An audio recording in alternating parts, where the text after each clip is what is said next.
Welcome to the DS Show.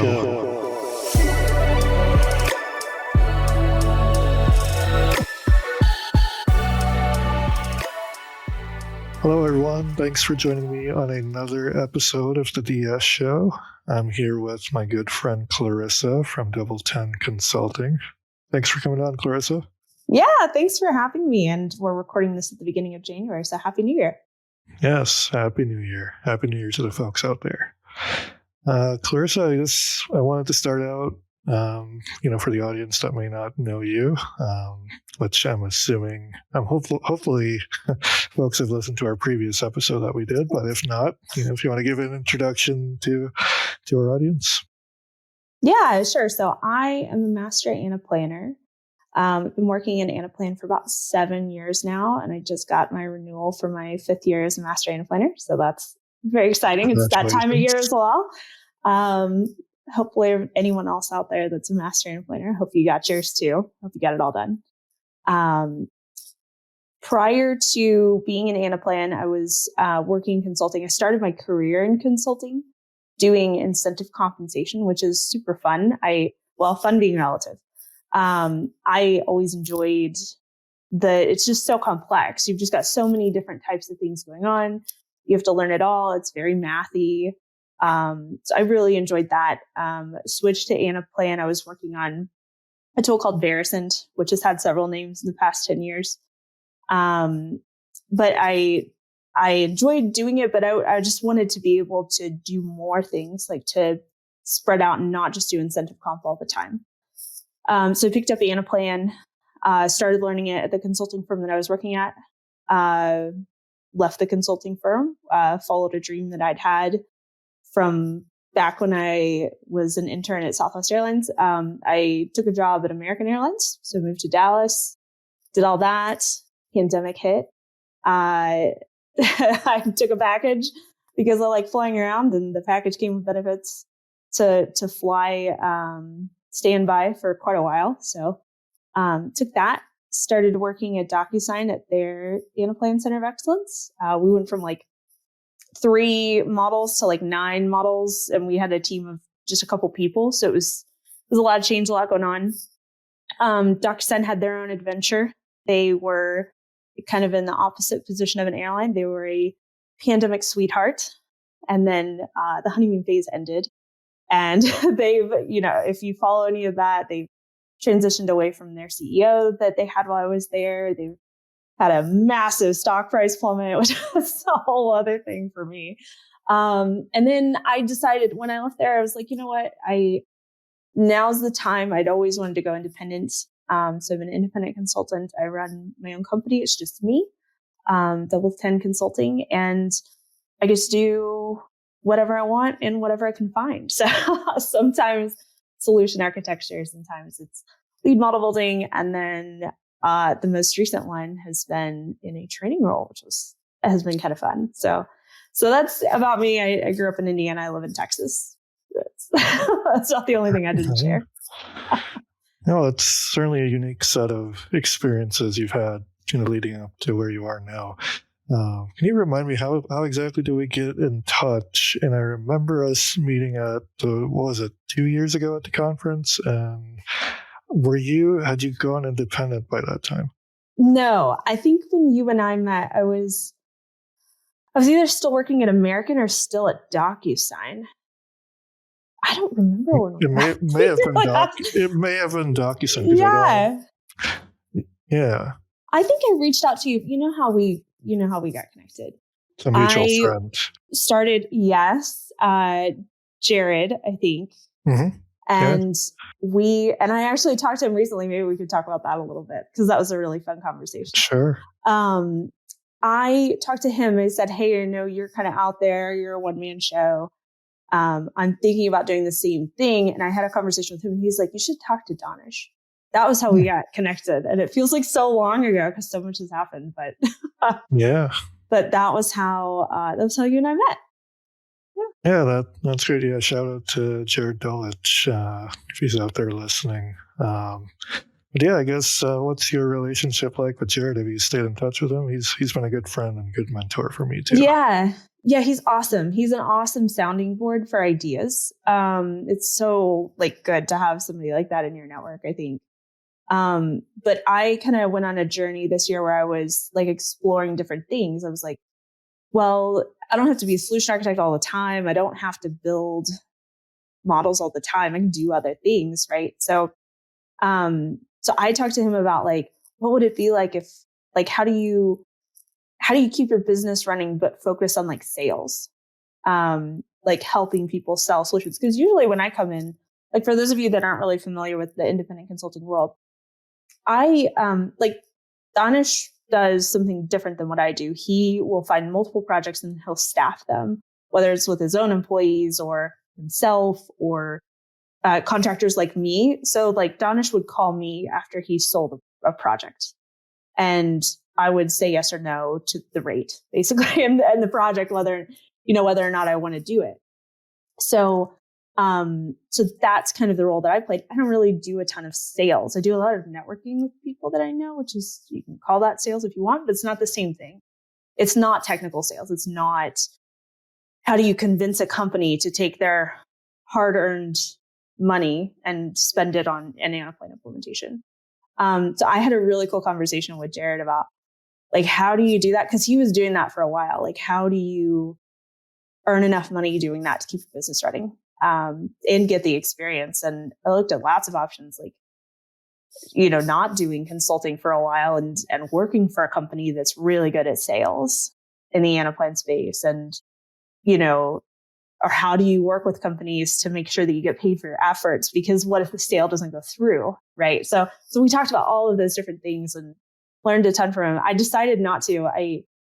I decided like the itch that I was trying to scratch, I think, was just exploring something different, like not always being the solution architect, not always being the model builder, but I still have that, like, I like to build, like I like to build things, I like to create things. So I think that was once I did a little bit of soul searching, I was like, well, I still like to do that. I like that aspect of it, but I just want a different flavor of it. That's how I ended up on a training contract. You're still building, you're almost running a mini project when you do that. So it scratched all of the itches, I think, that I had. Yeah, that's really interesting. It's funny because Jared and I had a very similar conversation recently. I think you might be giving me a little bit too much credit on the sales part, but I'm also still figuring that part out. And I think I'm kind of like you in some ways, where I do enjoy the implementation side, and I'm recently started to kind of dabble into the sales world. I guess that just out of curiosity, in your time working as a customer, were you ever part of any of those sales calls? Like, do you remember being part of those, or no? No. Yeah, well, No. it's certainly different. I think, like, being on the consulting side and trying to sell, as I'm sure maybe on the customer side, right? Whereas, so I know I've gone vendor shopping recently for different, not like Anaplan, of course, but different kinds of services or products that different companies might be offering me as a customer. And it's just interesting sitting through sales calls when you're also, wearing a sales hat in another capacity. It's like, well, you can kind of see through some of the things that previously you might not be able to. Yeah, I think so. One of my friends always says, like, software is just zeros and ones. Don't be afraid of it. But once you kind of realize that software is just zeros and ones, and you kind of see the sales layer as like the UI on top of potentially some spaghetti, right? You're like, is this really what we want to do? Really how we want to go? And I think especially at American Airlines, they, I won't call them vendor first, but I would say like the organization that I was in, had a lot of folks that weren't afraid to build their own thing instead of being beholden to a big, whatever the largest software vendor you can think of is. Like, they won't just look at that and be like, well, we have to. They'll say, this doesn't work for us. The dollars and cents don't add up. What are our options? And they'll really dig. And if they have to build it themselves, they'll build it themselves. They're not afraid of that investment and undertaking. And I think that's it feels like a very airline thing, because airlines have been around like for 100 years, 110 years and things like that. So they think in a mindset way longer than I think a lot of companies do. So that was always really fascinating to me, as sometimes I wouldn't be in vendor conversations, but I might be in a, hey, what if we didn't have this vendor anymore conversations? And that's really where their Anaplan project branched from, was how do we minimize the vendors that we have to pay millions of dollars to? It's just a different perspective. And that was more where I sat when it came to like being a customer and seeing those conversations of what if we didn't pay them? So it was pretty interesting on that side. Yeah. So what kind of criteria do you kind of go into a conversation like that? Because I know some clients, when they're actually trying to find a vendor, they'll have a checklist of things that they want the vendor to sort of meet or fulfill certain criteria. Is it kind of more just looking at internal capacity and kind of judging like, hey, we can do this ourselves. We don't really need anyone else to do this on the outside? I think that the relationship sometimes plays a bigger role than you think. Like you're talking about checklists and things like that, but if you get that feeling that it's all a little bit of a facade, I think that actually drove a lot more of what I saw than anything else from a vendor decision, path. If they felt like the value was inflated too much and they weren't getting the answers to the questions that they had, they were turned off pretty quickly. Played more of a role in some of the conversations that I saw. Yeah. There's some, without necessarily calling out any specific vendors, but there are some bad incentives out there for professional services kind of organizations where, maybe they can be incentivized to stick around longer, right? And, I think there's people out here too that try to do the right and kind of honorable thing, or doing right by the customer, and making sure that when the work is done, that you can cleanly transition and hand over whatever knowledge or documentation you need to, and kind of the training that goes into letting a customer own and sort of enabling them to own what it is that you've built, right? And hopefully you've done it together, and hopefully it's been done in a way where, when the customer eventually does take over, it's not foreign to them. Yeah. And I think as a consultant, I think just generally in life for me lately, I think there's this concept of like everything is temporary. You are always the temporary caretaker of whatever's in your life, whether it's the plant dying in the corner of your office right now, or a customer that you've been taking care of for 2 years. It's temporary. If you work in independent consulting or even in professional services, as if you're a consultant at a Spalding Ridge or Deloitte, everything is temporary. Like your relationship with a customer is temporary. They won't and that's why they chose you, right? Is because you have expertise that they need for this amount of time. They need this level of expertise. And then, in the next amount of time, maybe they need this much because you did such a good job. But yeah, I feel like even if you're out there in a full-time role, like it's temporary. And whether that's your choice or somebody else's, I know that Anaplan has been a very good market. But we're in a really interesting economic time, and everything is temporary. And you can look at that good or bad, right? Like you can say, I love my job. I don't want it to change. It's probably going to change. You need to be ready for it. Just generally, leadership changes, everything changes. But it might be that you have a customer that you don't like. It's only temporary. It'll be over. It'll be over fairly soon, and you can move on and do the right thing for them and know that you did the right thing, even if they maybe weren't your favorite. Sure. Yeah, I think we're kind of getting like a moment of zen here from Clarissa. I like that. I like that. Everything is temporary. What I would say, though, I think there's certain parts of it where if you do it right, like if you build the right relationships based on the right values and trust, I think those relationships with individuals within those companies, I feel, could maybe extend beyond just a contract or be kind of less transactional in nature. At least that would be something that I know that I value and perhaps you value. I'm not sure everyone values that, but I just feel like there's more to what we do than just a transaction, a handshake, money leaving one bank account and going to another. Yeah, I think that's a fair point. I think that you always want to feel good about what you did. It's not just about the money. Like if you feel icky about it, you didn't do the right thing. And it doesn't matter how much money you got paid to do it or didn't get paid or whatever. I think if you have a conscience, you're gonna feel icky about it. And I think that even if it can be temporary and be good, right? Like it can be something where you're only needed for 3 months, right, to help them get it.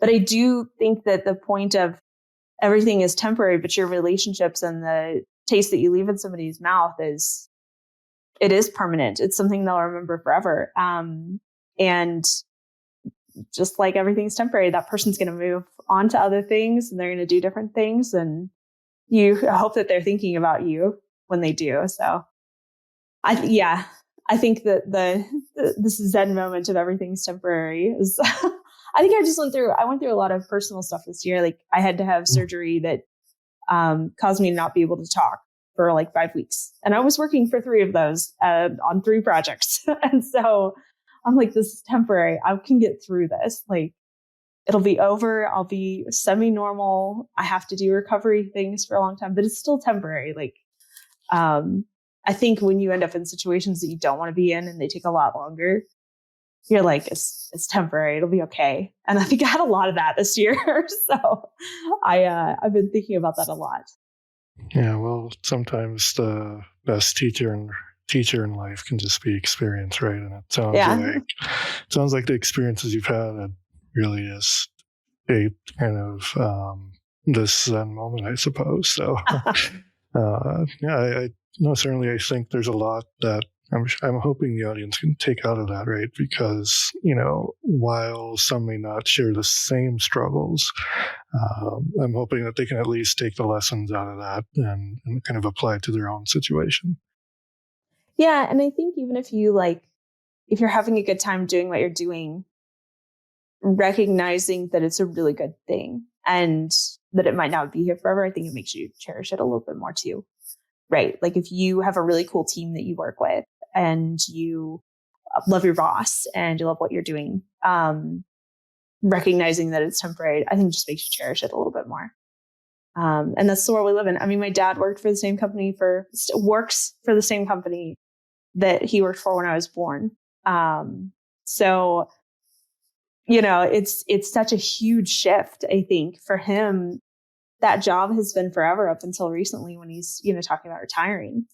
For the rest of us, we shapeshift all the time. Like we change jobs all the time. We take on new adventures. We take on side hustles, and such a huge change, I think, just to have a conversation with him and for him to start realizing this is temporary. It's got a time on it and it's going to end soon. I think it's been a big shock for him too. So it's been an interesting year for sure. Well, sometimes interesting can be good because you can learn and grow out of those moments too. And it sounds like you have. Yeah, I think so. I think, with this year, like shifting a little bit, not just doing solution architecture all the time, like doing a training contract, like that has been fun, but challenging as well. You think like that's a training contract, but you are a master Anaplanner, like what's going on.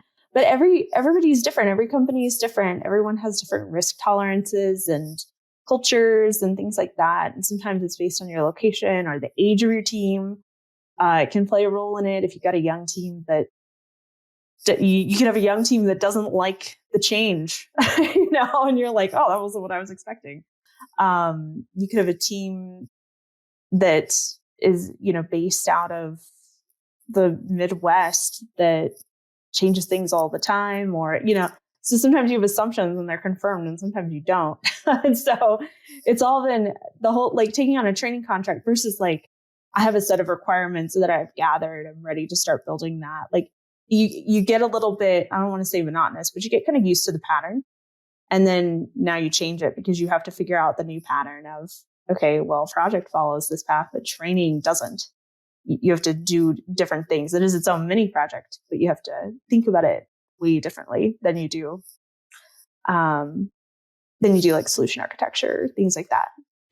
Yeah, and would you say that's kind of a different experience you might have? Because now that you're an entrepreneur, independent, I think that sounds very different from what life was like as a customer. Yeah, for sure. Because as a customer, you're just kind of doing whatever you need to do. Sometimes you're having a training session, but that doesn't mean you had to make a whole training plan. You're just having a session to make sure all your users know what the changes are, and there were a lot of changes. Sometimes you're having vendor conversations. Sometimes you're building, but maybe not as much as you would if you were a consultant, or sometimes you have to deal with new data and integration issues, or you have to do admin types of things. And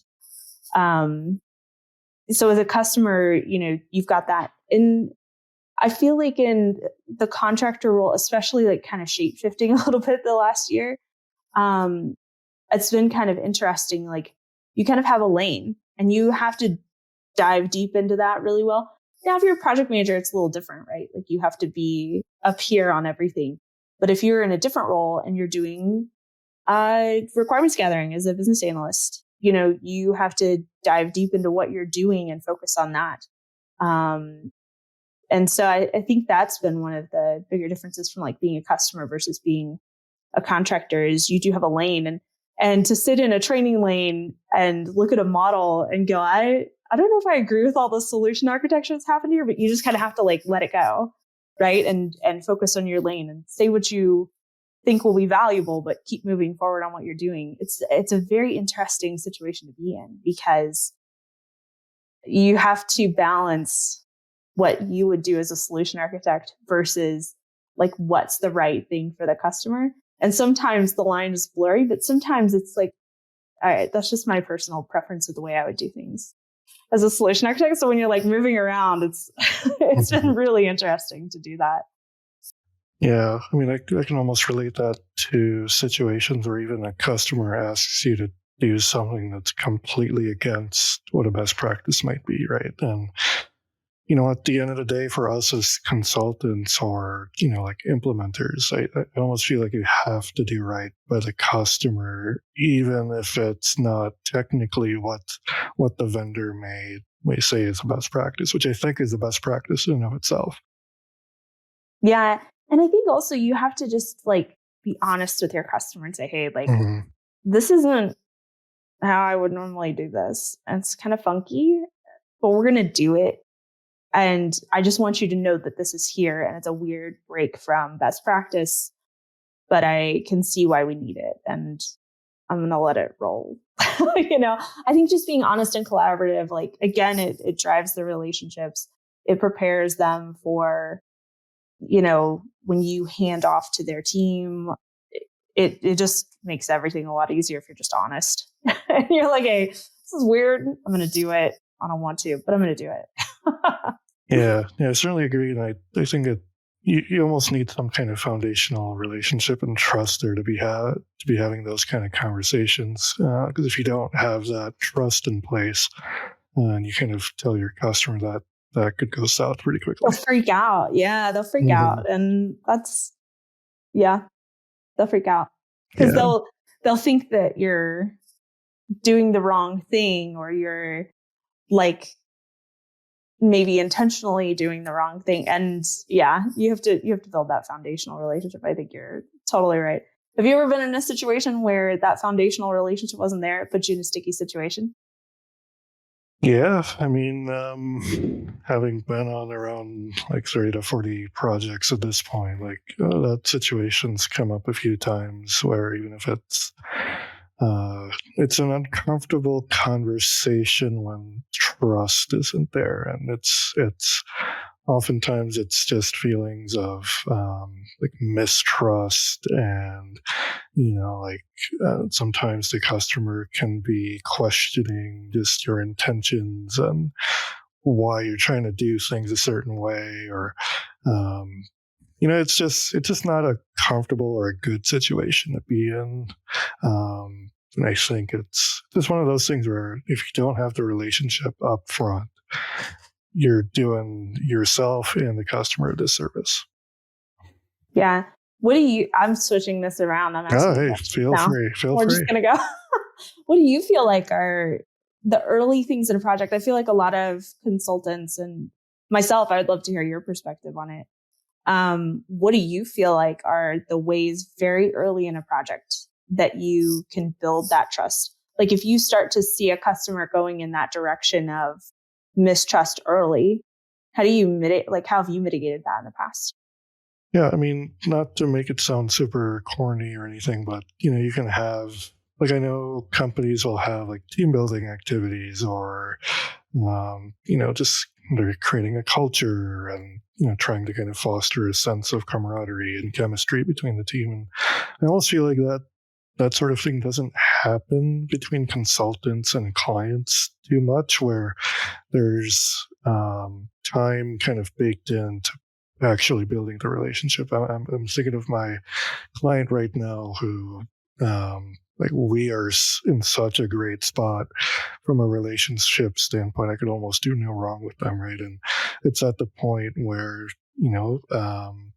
like they've seen me at my lowest and my highest points, right? And kind of similarly with them. And I think a lot of that comes from taking the time to actually get to know the individuals behind the project, right? And whether it's having a one-on-one, like outside of working hours, or actually going on site and visiting them and actually having a dinner with the client.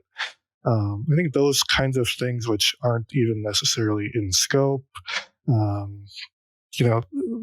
I think certainly helps. And then there's other times too where a client will ask me or our team to build something that wasn't in scope. And I could always just point to the contract and be like, hey, this isn't in the contract. I'm going to have to charge you more for it. Or I could just, sign a good faith, go ahead and build that thing for them. Of course, within reason, if it's not going to take, 2 to 3 months extra of my time. If it's like a quick thing, like 20 minutes of my time, all right, sure, I'll throw it in for you. And those kind of little things, I think, can really go a long way with building a relationship. Yeah, I think that's a really good point because like I don't know about other people watching this, but I'm in my home office. So is Daanish. And it's hard to build relationships. I don't know. I've been doing work kind of remotely off and on my whole career. So like starting from college, some of the stuff I was doing, I was remote with some of the people that I was building relationships with. But I think especially like with the pandemic ending, some people are like really excited to see people in person and have those relationships. I think some people just aren't. And being a reminder, like me, I like working from home. I like it that it's just me.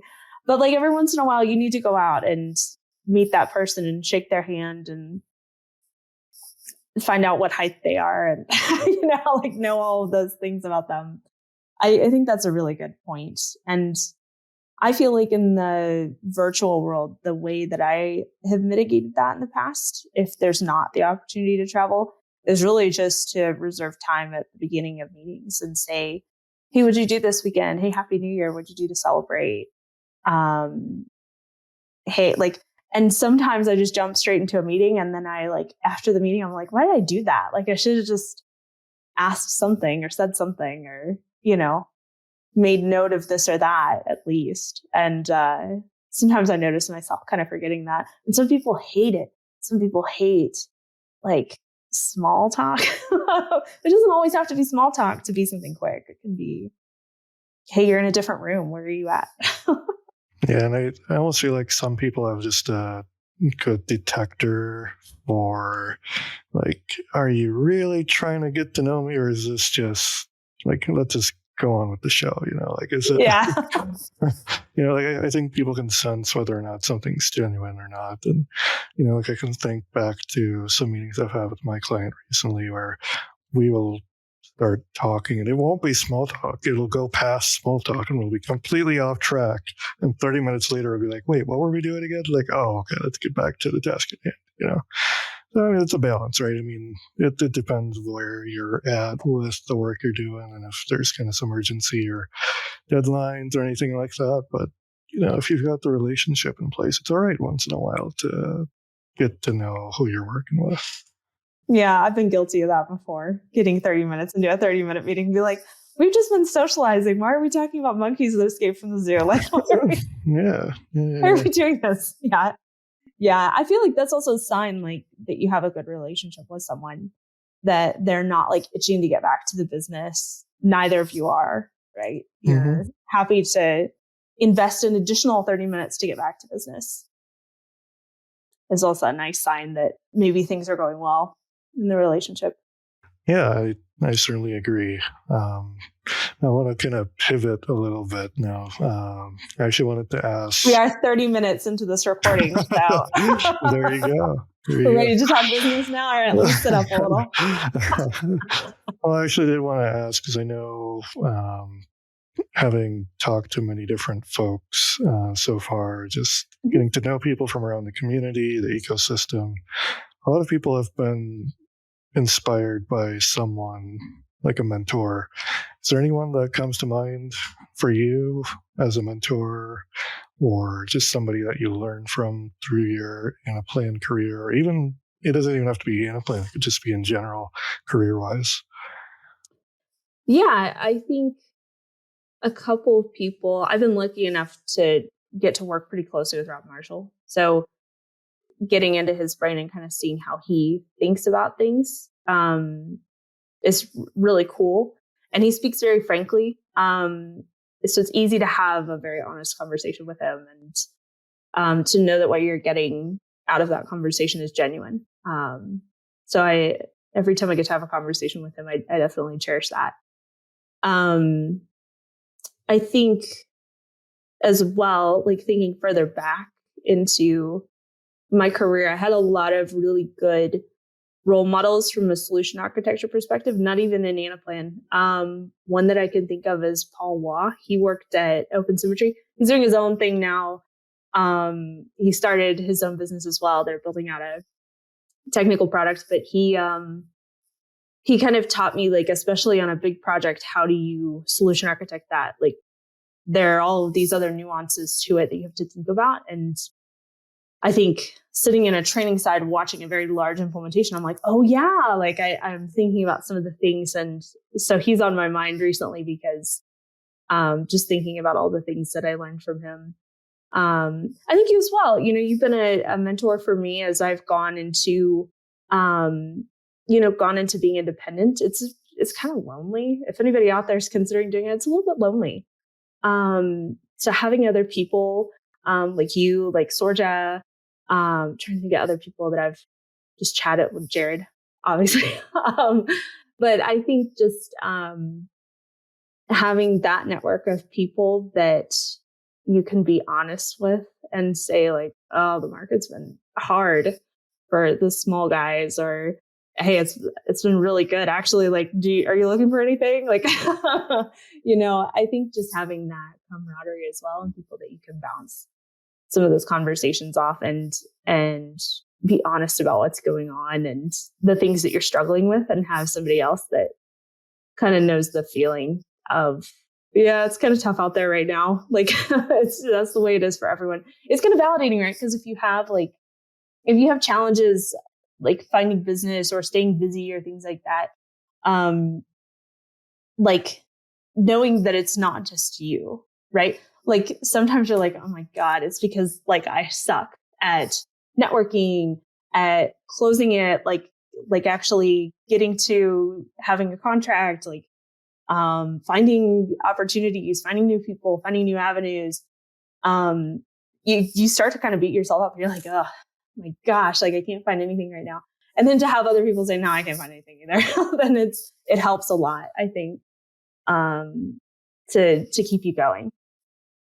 So I think I rambled on. That should have been a short question. Yeah, should have been a short answer. No, that's totally fine. I mean, shout out to Rob Marshall. I think he's a mutual friend. And yeah, I think certainly from the network side, especially in this line of work, it's almost necessary just to have a network. And I know sometimes that can be counterintuitive, especially if you're kind of looking for the same opportunities at times, where some people might hold their cards closer to their chest. And, but I've always had the, I don't want to say like policy, but just, just my value set of it's important to give back. And, if you do right by somebody else, it's going to come back around and come back to you in some way or another. Yep, I 100% agree with that. I think that spending time with someone that needs guidance or needs help or doesn't, like a fear, whatever it may be, like I think that all of the good things you can put out there will come back to you in some way, and maybe unexpected ways, not necessarily professionally. But you just never know. Like, I think if you just go out with, the other thing that I like to say about this year is that I had to have surgery, and I joked that the surgeon did a procedure that wasn't on the list, and it was a positive dispositionectomy because I got like grumpy during the year. I think that just like focusing on being positive again has been an interesting challenge. And I think that focusing on that in your professional career and putting, good things out there and positive energy out there, a big part of that is honesty and being genuine with each other.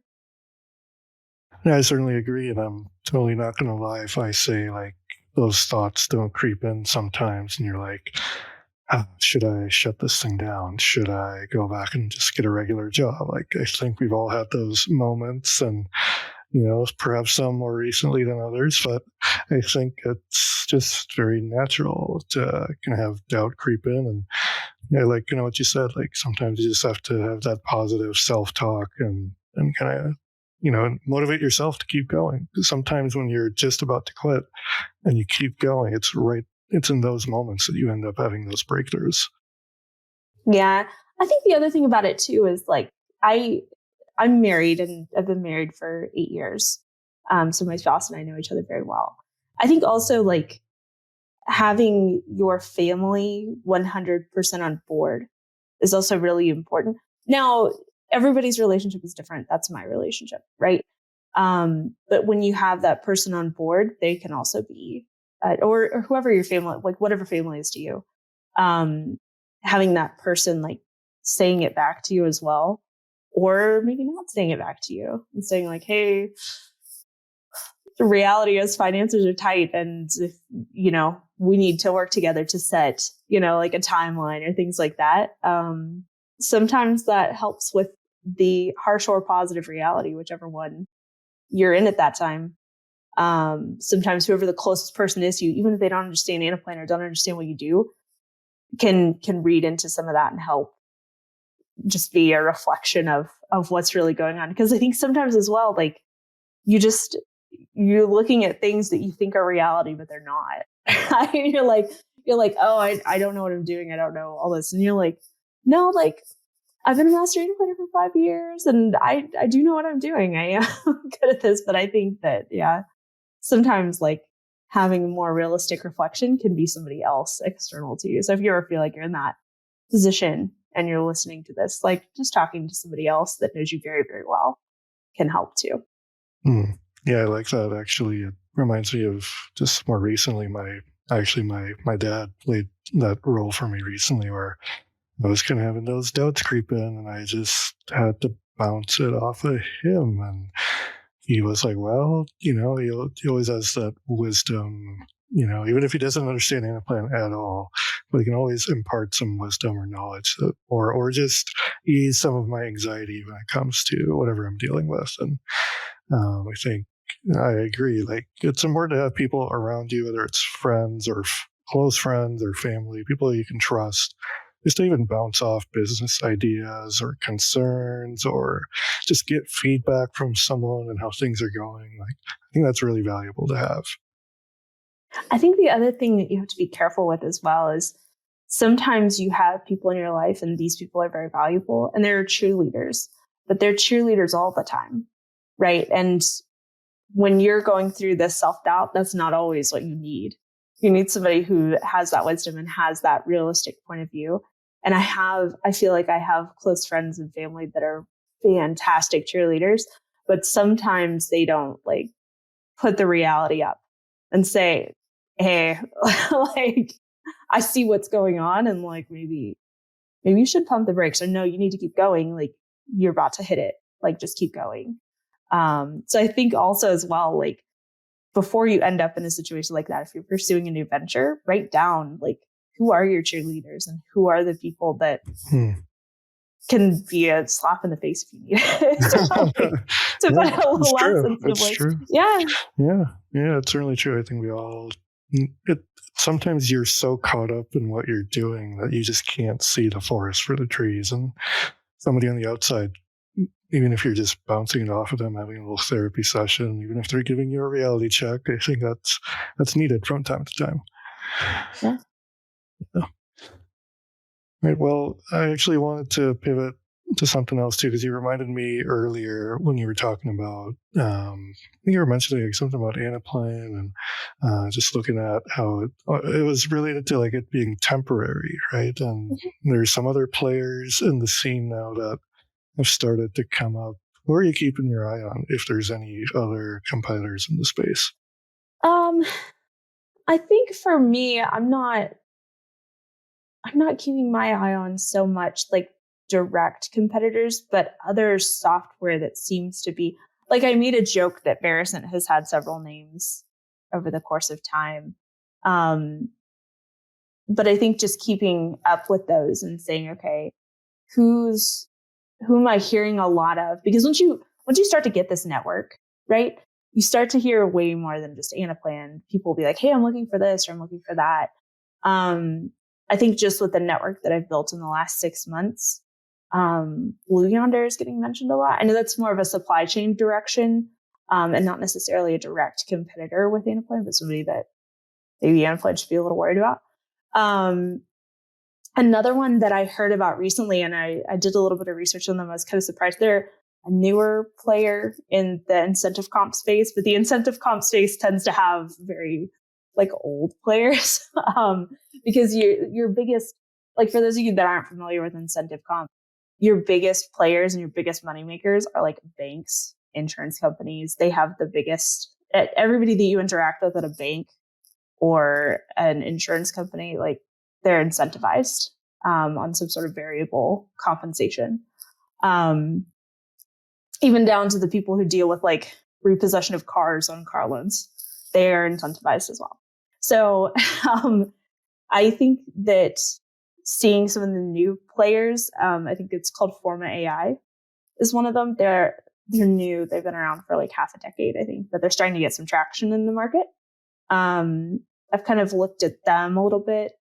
Outside of those two, I haven't really kind of kept up. I've been doing my thing and trying to keep moving forward. I'm still pretty encouraged by Anaplan, though I feel like the market is kind of shifting heavily. Like a lot of things have changed with Anaplan, just as their leadership has changed and direction's changed a little bit, because they are now owned by a private equity firm. So they're not publicly traded anymore. They're going to behave differently, and that makes total sense. But I think they've shifted a lot of focus on their relationships with the largest implementers, but maybe not the best implementers. So I think like that shifting focus is a little bit challenging when you're a smaller player, in how you're building your relationships and how you're building your network. Do you build it with Anaplan directly? In my position, do I build it with someone that I can sub with a lot? I don't know. It's changing quite a bit. So that's kind of what I focus on. Is I really like doing Anaplan. So I focus on, how do I get to keep doing Anaplan?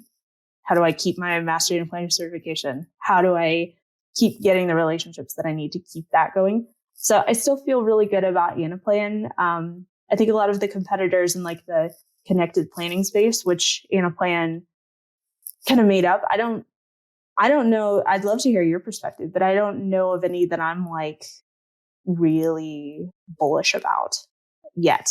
I think that It's kind of like the DocuSign situation where DocuSign invented e-signature and invented relationship contract lifecycle management types of things, or like they call it like agreement management or something. But then lots of other competitors have come in and knocked it out of the park, right? So I don't know if I've really seen any that are like knocking it out of the park. I'd love to hear what you think about that. Yeah, I think just from my end, I've been kind of keeping an eye on some of the different competitors out there, and I'm not going to say that they're better than Anaplan just yet, but they're certainly trending in the right direction. Like a few that come to mind, like Pigment is one. Yeah. I know Workday Adaptive, formerly known as Adaptive Insights, they've been making some strategic decisions that kind of counteract some of what Anaplan's change in behavior has kind of resulted in. Because I believe Anaplan's playing less in the mid-market and mid-enterprise recently, and some of the others might be capitalizing on some of the trails that's being left behind there. There's one actually that I'm actually most bullish on that actually doesn't even have a product yet, but it's my good friend David Smith from Kaleidoscope and Michael Gold. They're working together on something exciting, and whenever they do decide to come out with it, that's who I'd put my money on. Yeah, I haven't seen anything about any releases or beta tests from them yet, but I'd love to see if there is anything from them. I knew you were going to bring them up. yeah, they're but yeah, they're super cool and honestly super down to earth, and I hope to be chatting with them soon, actually, on the show. So maybe you'll hear it by the time this comes out or soon after. Yeah. Hopefully, I'll keep an eye out for that episode because I'm interested to see what they're doing and what their plan is. I think everyone in the Anaplan space is. Anyone that knows them is like, what are they going to do? When is it going to be out? What are we going to like? I think it'll be really interesting to see what happens. Yeah, their mission is quite like a beast of itself, where they're trying to come up with something where it takes the best components of Excel and the best kind of components from these scalable technologies and finding some happy medium or even an optimized version of both of those things, or just creating something completely new, right? I'm just excited to see what they come up with, because it sounds like they've got the right idea. If it's technically possible, I'm hoping with the advent of AI and kind of advancement of AI, maybe some of those things can start to come to light soon. Yeah, I think we're all looking forward to it. Yeah, well. Yeah. Yeah, well, this has been certainly a great conversation. We've gotten some moments of zen. We've got some life advice, reality checks. I think just an overall story and inside look into who you are as a person as well, and seeing all the great work you're doing over at Double10. And I certainly wish you all the best with that. Is there anything you would want to leave the audience with? I think just don't be afraid. And if you are afraid, that's okay. Sometimes you're going to be afraid of the future or what's happening, or you look at news articles that come out about this and that, and it's natural to be afraid. If you can learn to mitigate those fears, that's really, I think it's a really important life lesson. And then sometimes you just have to do things afraid and just do it and see what happens. But I think that all goes back to the everything is temporary. Like being afraid is temporary. And it's just something that's going to happen sometimes in your career. And learning to work through that is certainly a challenge that I've had in the past. And hopefully if anybody is listening to this and you feel that way, just work through it afraid. Know there's a lot of other people out there that have been in your position, and you'll be okay.